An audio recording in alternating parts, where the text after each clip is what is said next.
2025 में हमने बहुत सारे घर जो हैंड ओवर किए हैं क्लाइंट्स को, उनके अंदर दो की मैं आपके सामने कॉस्ट रखता हूँ। दो 10-10 मरले घर हैं, सेम कवर्ड एरिया है, एक पे 1 करोड़ 3 लाख एक्सपेंस आया, एक पे 1 करोड़ 5 लाख, उन्होंने कुछ एक्स्ट्रा पैरापेट वॉल इस तरह कुछ करवाया। लेकिन दोनों की जो फिनिशिंग कॉस्ट है, एक की 1 करोड़ 80 लाख है, एक की 3 करोड़ 32 लाख है। हम जब क्लाइंट्स को ये बात बताते हैं कि भाई आपकी फिनिशिंग की कॉस्ट हम आपको नहीं बता सकते पर स्क्वायर फीट, तो वो कहते हैं ये कैसे हो सकता है, आपने ग्रे की तो बता दी है, इसको आप कैसे एड्रेस करेंगे? Very simple. ग्रे के अंदर 5 मेन मटेरियल आइटम्स होते हैं और 10 से 12 अदर मटेरियल आइटम्स होते हैं, जिनकी कैलकुलेशन करना बहुत आसान है। आपने कैलकुलेशन करनी है 5 मेन मटेरियल आइटम्स की, जिसमें ब्रिक्स हैं, सैंड है, स्टील है, क्रश है और एग्रीगेट है आपका। तो जो अदर मटेरियल आइटम्स हैं वो तो हमने अपने एक्सपीरियंस से हर स्क्वायर फुट के ऊपर कॉस्ट निकाली हुई है कि उनमें पीपीआरसी पाइप्स हैं, इलेक्ट्रिक कंड्यूट है, बिचुमन है, वाटर प्रूफिंग्स हैं, तरह तरह के एक्सपेंसेस हैं जो हमने निकाले हुए हैं।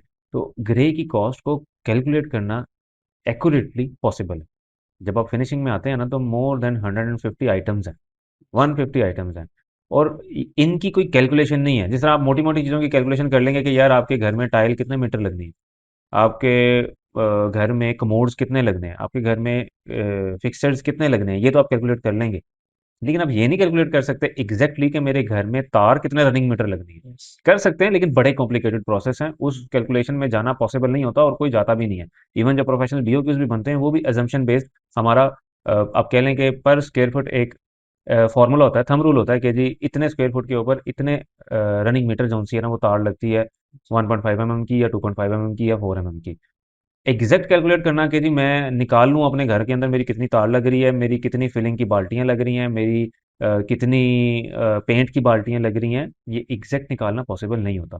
वुडन कॉस्ट है वो आप निकाल सकते हैं कि जी मेरे इतने दरवाजे हैं तो मेरी इतनी सीएफटी लकड़ी निकलेगी।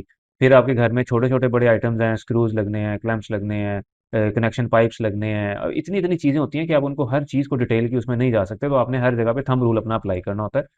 कॉस्ट जहाँ पे फिनिशिंग की आपकी अभी आपने प्रोजेक्ट की एग्जांपल दी, आप ये देखें कि उस घर के ऊपर ग्रे की कॉस्ट सेम आ रही थी तकरीबन, यस। लेकिन फिनिशिंग में कितनी वेरिएशन होगी।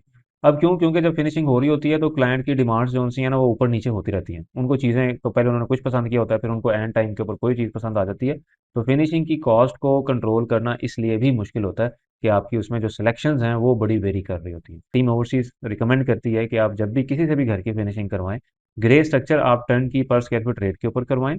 फिनिशिंग जोन सी है वो कॉस्ट प्लस सुपरविजन मेथड जिसको हम कहते हैं, यस। उसको कॉस्ट प्लस भी कहते हैं। आपको पता हो, क्लाइंट को पता हो कि आपकी कॉस्ट कितनी आ रही है और क्लाइंट की जेब से डायरेक्ट खर्चा हो रहा हो, आप पैसे भी बेशक कंपनी को ना पे करें।